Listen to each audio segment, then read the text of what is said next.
Integração lavoura, pecuária, floresta. Vamos falar agora de componente arbóreo, como distribuir as árvores nessa integração, fazendo bom uso da água.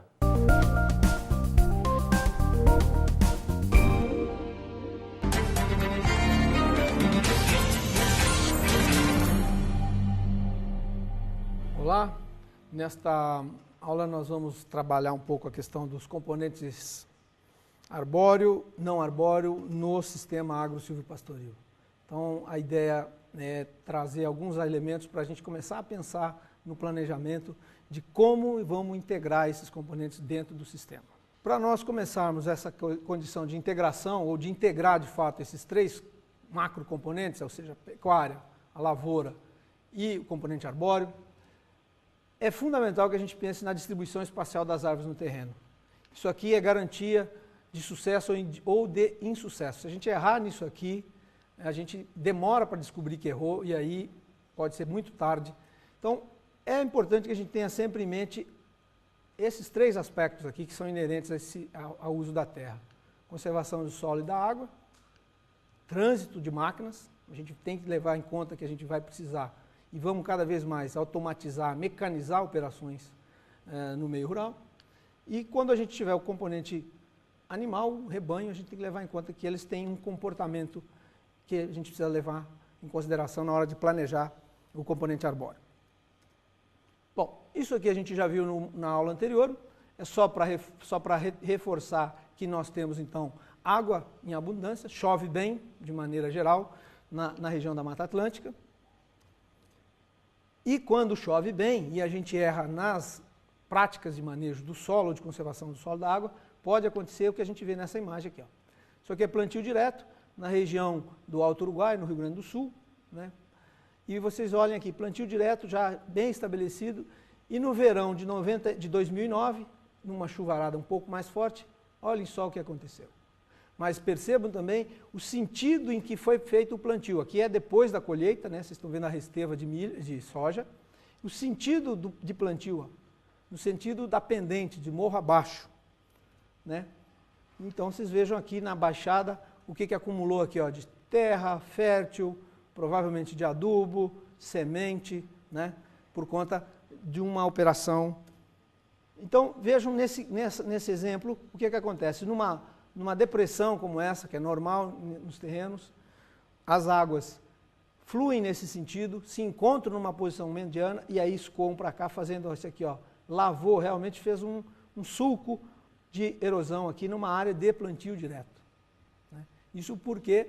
Porque as pessoas estão negligenciando alguns princípios básicos, né? Como, por exemplo, isso aqui. Por que acontece esse tipo de perda de solo, como a gente viu nessa imagem aqui, né, a ponto de causar um sulco profundo como esse? Por conta desse tipo de prática, ou de equívoco de manejo, essas marcas mais fortes no terreno aqui, esse amarelo, esse tom de palha é palha mesmo, e aqui são antigos terraços que foram rebaixados, foram eliminados da área.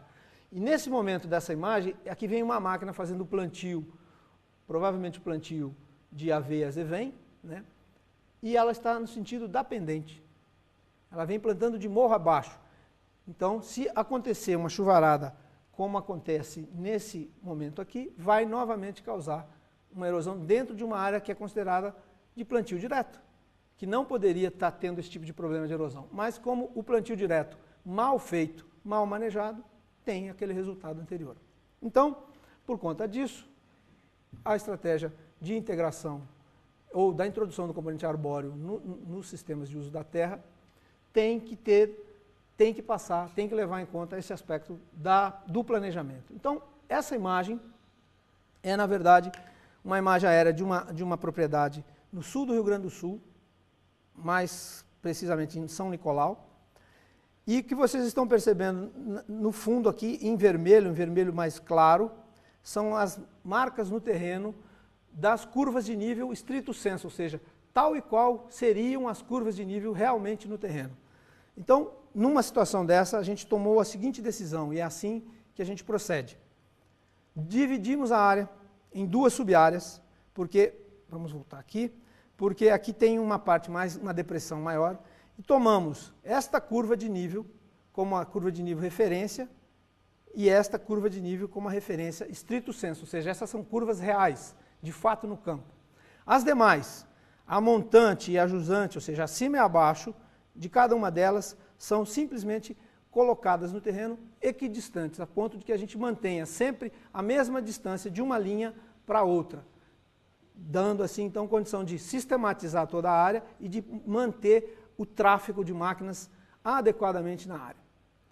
Por conta disso também, ao crescer as árvores, formam-se grandes corredores que orientam, de certa maneira, o deslocamento do rebanho. Então a gente leva em conta aqui conservação do solo, porque a gente planta no sentido de cortar a pendente, de eliminar o escoamento, de diminuir a velocidade com que essa água vai escoar por sobre a área, e na medida que as árvores crescem, o seu sistema radicular também, um do lado do outro, de certa maneira, das árvores, vão colaborar para aumentar a infiltração entre um renque de árvores e outro que estão cortando a pendente do terreno. Então, dessa forma, a gente não dificulta o trânsito de máquinas, não causa pontos de excesso de sombra, que seriam aqueles pontos onde as curvas de nível no terreno tendem a se aproximarem e em alguns pontos elas se afastarem, e assim então a gente sistematiza e consegue fazer a área ficar adequada para essa prática.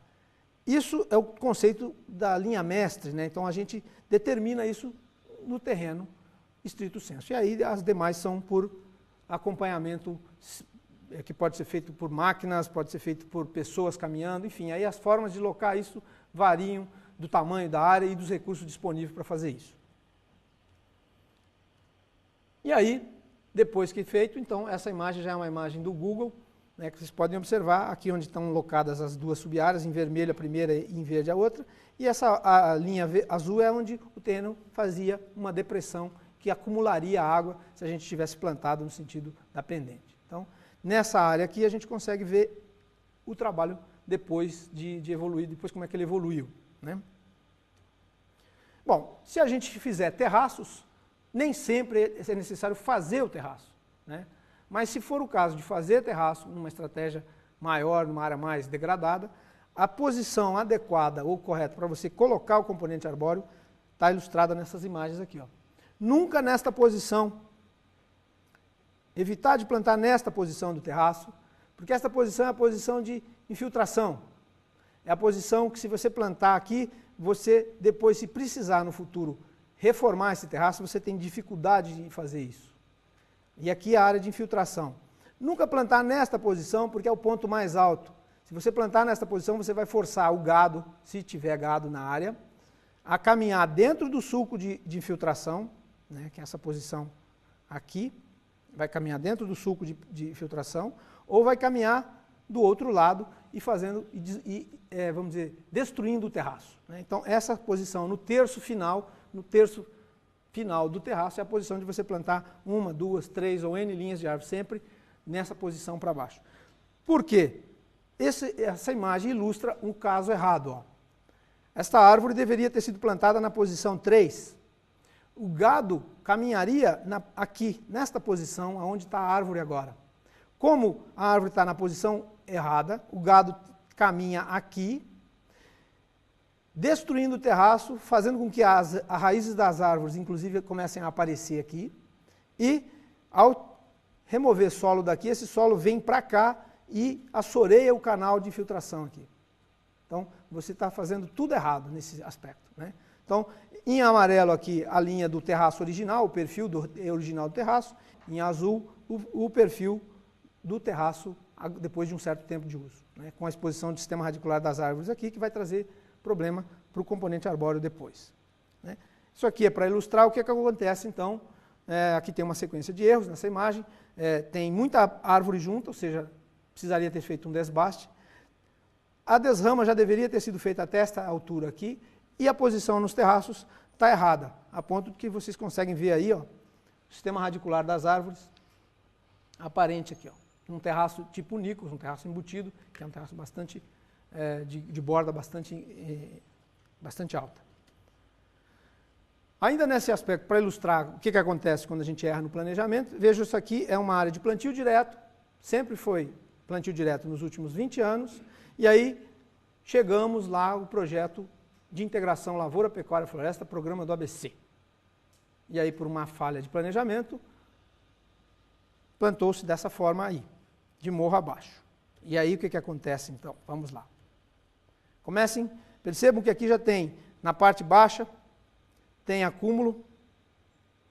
Na parte baixa, tem acúmulo aqui, ó, já de água, da erosão, que já você vê um pequeno sulco aqui, que acompanha, inclusive, o sulco da plantadeira, né? Vocês podem observar aqui, e passa a acumular aqui. Então, tanto daquela parte mais alta, escoa para cá, quanto daqui, escoa para lá. E aí começa o problema de erosão, né? Então, você veja aqui, ó, um renque de árvore aqui e outro renque de árvore aqui embaixo. E a gente começa a perceber formação de erosão dentro de um sistema de plantio direto.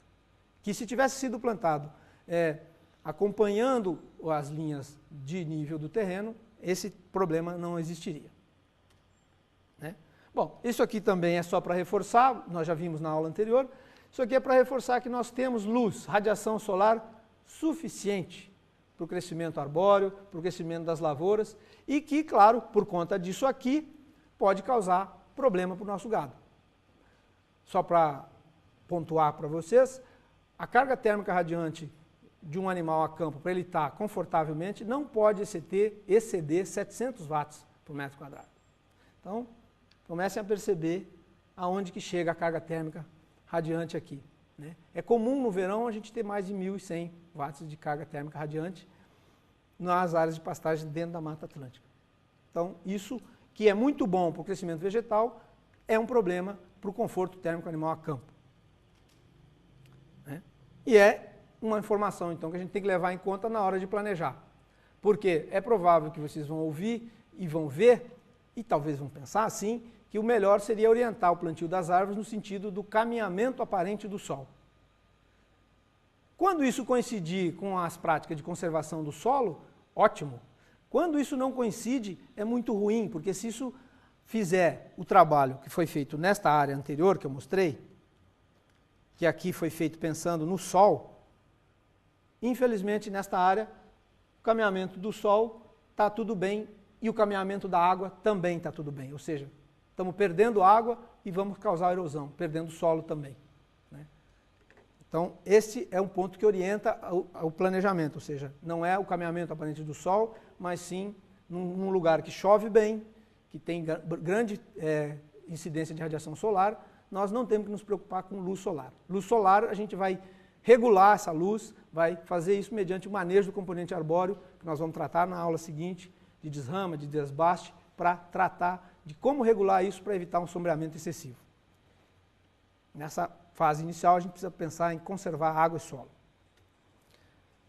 Bom, e aqui, então, para ilustrar o que acontece com as alturas de copa, esse gráfico ilustra manejo de copa. Vocês vejam aqui a altura de 33%, desrama de 33% da altura de uma árvore, ou seja, você olha para a árvore e 1/3 da árvore desramada. Então, nós temos aquela condição, temos 1,4, quase 1.500 metros de copa verde por quilômetro, e na outra, com 50%, a gente tem 1,1 km, né, 1.100 metros de copa verde por hectare. Então, essas são as alturas das árvores e como que a gente influencia só pela altura da desrama, sem fazer desbaste. Veja o que acontece, ó. Eu tenho, com 50% da altura, eu consigo manter uma área com 26% de restrição e na outra com 36%. Então, só na altura da desrama eu consigo já fazer um trabalho de regular esse grau de sombreamento, essa intensidade de restrição de luz. E aqui é para ilustrar o que acontece, então, em diferentes horários, nesta área aqui, que é uma área em Apucarana, no Paraná, no momento da última desrama, essa desrama chegou a 8 metros de altura, aqui ainda tem os resíduos, aqui ainda a gente consegue ver os resíduos da desrama, né, aqui do ladinho, aqui na imagem, aqui assim. E aqui, então, ó, entrando luz por sobre a copa, por baixo da copa, ó, essa faixa iluminada aqui é luz, e aqui a sombra, né? Então, nos diferentes horários aqui, o terreno tem essa inclinação, vocês vejam que das 9 até as 16, como que fica a entrada, área de luz e área de sombra, ao longo do dia tem um mosaico de luz, que cambia de um sentido para o outro ao longo do dia, que inclusive gera uma dinâmica de área fria e área aquecida. Então isso é importante porque quando os ranks estão colocados, eles diminuem a velocidade do ar, a velocidade com que a massa de ar passa pela área. Mas é importante que a gente tenha fluxo de ar para quebra de gradientes de CO2, por exemplo, para que a fotossíntese aconteça na forrageira ou nas plantas de lavoura que estão ali. Quando a gente consegue fazer zonas frias e zonas quentes, ou seja, faixas de luz e faixas de sombra, como vocês estão vendo aqui, a gente promove fluxos ascendentes de luz na faixa de luz, não, perdão, de calor, né, nas faixas ensolaradas e massas de ar mais frio nas faixas sombreadas. Então a gente tem diferente de gradiente. Então a gente tem uma massa de ar que sobe mais rápido do que essa que está do lado, que está na área da sombra. E isso faz esse movimento. E esse movimento gera um fluxo de turbilhonamento que promove essa quebra de gradiente. Estou falando isso porque, às vezes, a gente pode pensar assim, mas se eu cortar os ventos, né, eu vou aumentar a doença, eu vou aumentar a umidade relativa do ar. Isso é verdade se a gente não fizer essa prática de manejo aqui. A prática da desrama, que além de manejar pensando no microclima do sistema, pensando nas espécies que estão aqui embaixo, que precisam de luz, a gente faz isso para produzir uma tora de qualidade. Só assim, fazendo essa desrama, é que a gente chega à produção de uma madeira de qualidade. E aqui, provavelmente, vocês já tenham visto isso em uma outra aula, de um outro colega da Embrapa. Aqui, o Dr. Domingos, isso aqui é um trabalho dele, mostrando o efeito, então, se a gente erra na dose de sombra, ou se a gente, propositadamente, como é o caso aqui do experimento, né? O que acontece quando a gente tem 65 de sombra aqui e 35 de sombra aqui? Né? Como é que isso afeta a pastagem, toda a sua produção aqui? Bom, dito isso, vamos para mais um aspecto para vocês levarem em consideração na hora de pensar, de planejar um sistema. Basicamente, não pode esquecer de definir o número de linhas de árvores, ou seja, isso depende do seu objetivo. Uma linha de árvores, 2, 3, depende do seu objetivo com o sistema, que tipo de madeira a gente pretende produzir com isso. Madeira fina, madeira para processo, madeira para serraria, madeira para papel, carvão, enfim. Depende dessa decisão que tem que ser feita antes de plantar as árvores. Definir a distância de um renque ou de uma faixa de árvores entre outra, isso também é importante, porque se você vai usar maquinários, é importante que o seu maquinário transite, seus equipamentos transitem bem, ou seja, não dá para imaginar uma plantadeira que vai plantando e volta plantando só a metade da plataforma, porque isso aumenta custo. O mesmo vai acontecer com a coletadeira ou com o pulverizador. Então tem que levar em conta as dimensões do seu maquinário na hora de planejar o teu sistema, e especialmente se vai entrar lavoura, onde o uso de máquinas é mais frequente do que no caso de pastagens somente. Demarcar então essas faixas de árvores antes do plantio. Se você demarca antes, você já deixa essa faixa de 1 metro para cada lado da árvore, então você já determina que aquela faixa de 2 metros é uma faixa que vai ser utilizada pelas árvores e você já não faz a semeadura ou a adubação da lavoura naquela faixa. Aquilo ali já é a faixa, naquele teu hectare, já é a porcentagem que vai ser utilizada para as árvores. Né? Então você já não tem que plantar nessa área. Então faz essa demarcação antes.